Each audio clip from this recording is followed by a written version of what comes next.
What is up, everyone? What's going on? And welcome back for yet another amazing Into the Rift review video. Today we have an outstanding lineup of fresh updates and new features for Milestone B, so let's get right into it. First up is the Diegetic Ui selection. After countless hours of polish, our Diegetic Ui selection has been both refined and streamlined for efficiency and user-friendly interfacing. At the top, below the player's name, we have the faction button, which allows players to choose one of 4 available factions with each banner displayed with a different corresponding color theme. Below this, we have the leader selection, where players can choose their leader on the left-hand side, which for now, only 1 leader per faction is available. On the right side, we have displayed the leader's stats, description, difficulty level, and spell selection tab. Beneath the leader tab is a familiar tab to what we had covered in the Milestone A video, the army tab, which gives the players the option to choose their own army composition, whether custom or random.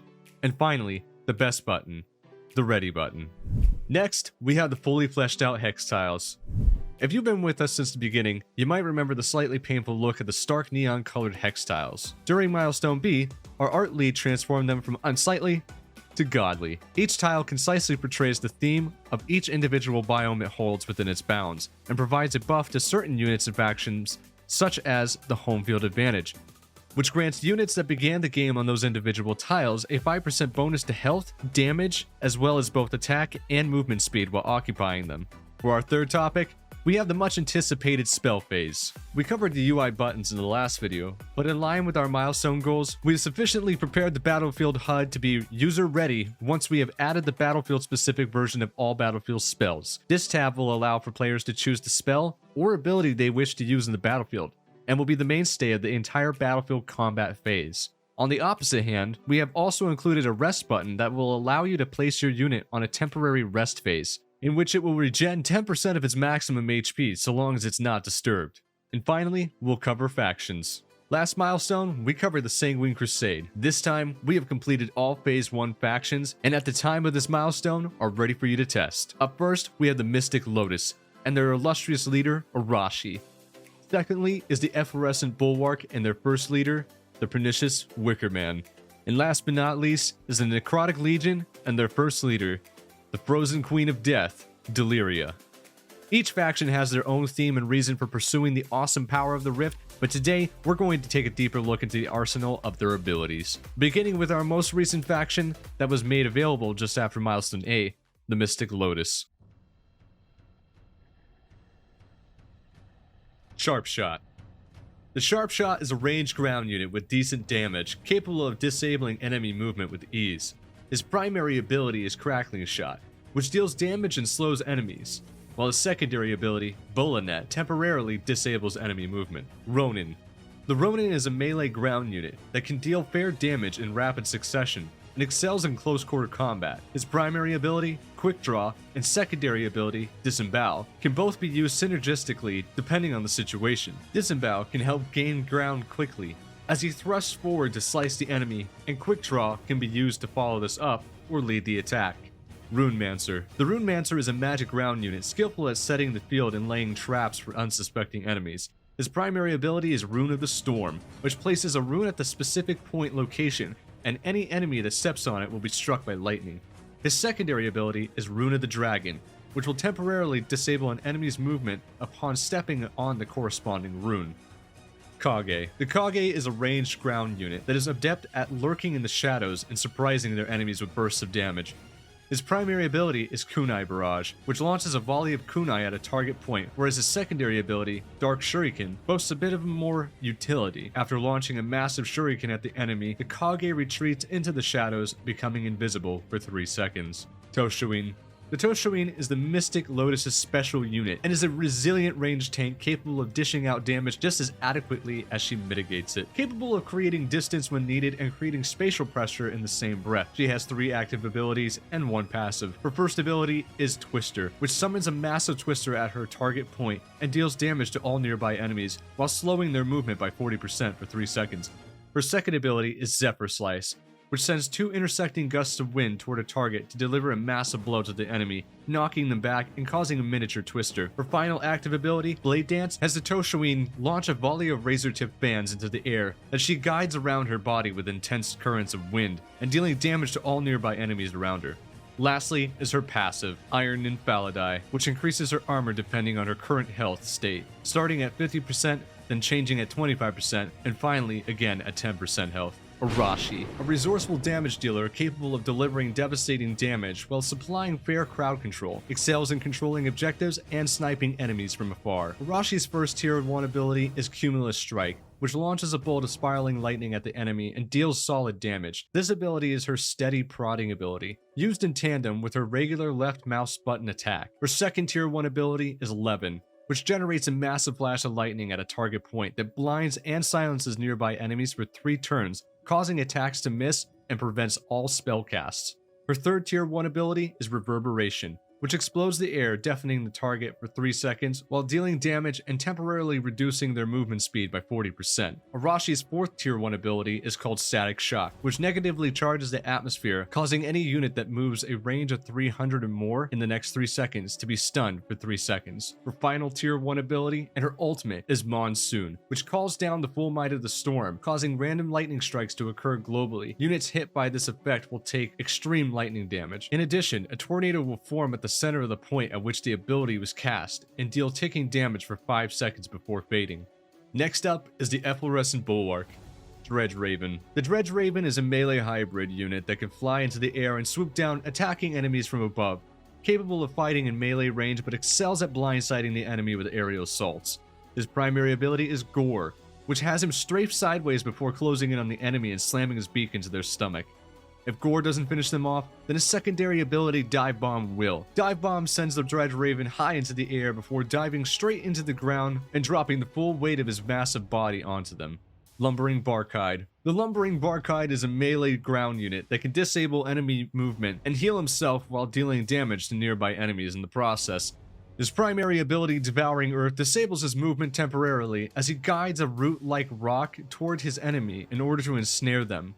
With his secondary ability, Leeching Spore, the Lumbering Barkide unleashes 4 spores around him that deal damage to enemies upon colliding and drop healing patches of soothing foliage. Mistveiled Sprite. The Mistveiled Sprite is a magic ground unit that can retreat into the mists and summon the power of a toxic fog to snuff out their foes. Her primary ability is Suffocating Fog, which deals damage in waves around her and poisons all affected enemies. Her secondary ability, Mist Shroud, can be used in multiple ways, but its primary use is to retreat into the shadows and passively heal.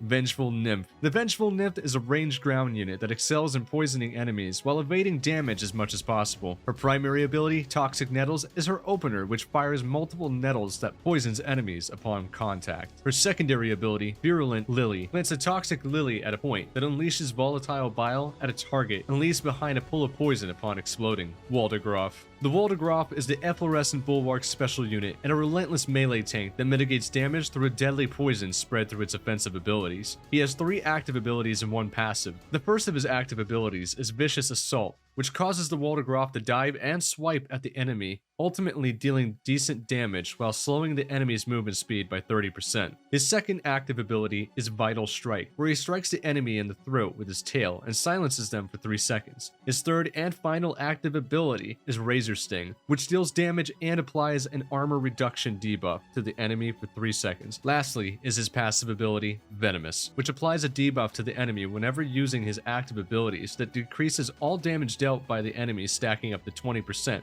and fades after 5 seconds if Venomous isn't applied within that same time period. Wickerman.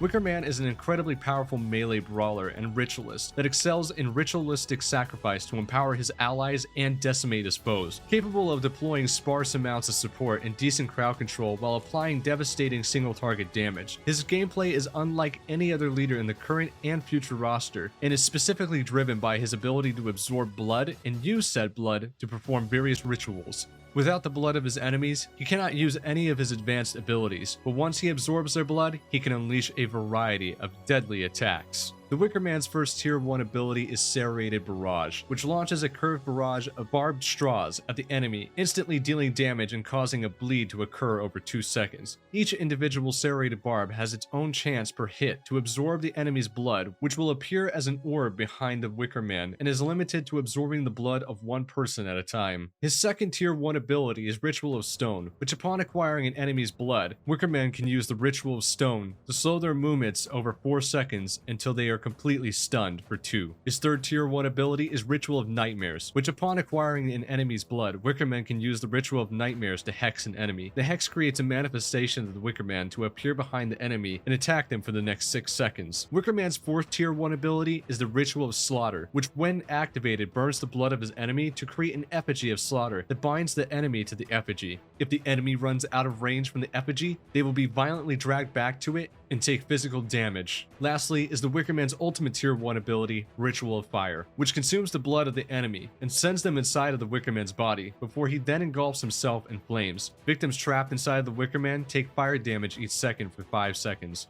Lastly is the Necrotic Legion. Skull Hunter. The Skull Hunter is a ranged ground unit that can deny its enemies access to their extra mobility skills while unleashing waves of arrows. His primary ability is Enervating Shot, which deals damage anytime an enemy uses their stamina for any reason. His secondary ability is Pestilent Volley, where the Skull Hunter fires multiple arrows into the air that multiply and turn into a hail of arrows upon falling back to the ground.